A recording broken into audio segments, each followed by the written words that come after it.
Assalomu alaykum. Sharq Turkistonlik barliq qarindoshlarım. Mening ismim Mehra Abdulaziz. Belgiyada yashayman.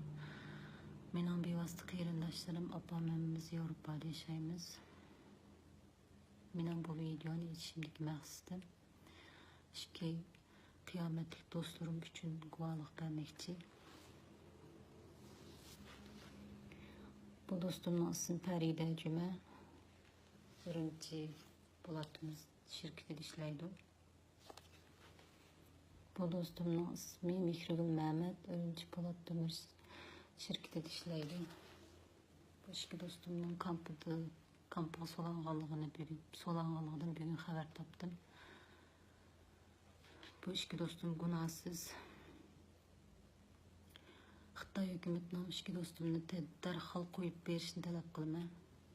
Shundaqla barliq Sharq Turkistondagi gunohsiz Uyg'urlarimizni, gunohsiz xalqimizni baldiroq tezdan kampdan qo'yib berishni talab qilaman. Shuning bilan birga bu videoimni har xil tillarda tarjima qilib tarqatib qo'yishinglarni umid qilaman qarindoshlarim. Rahmat sizlarga.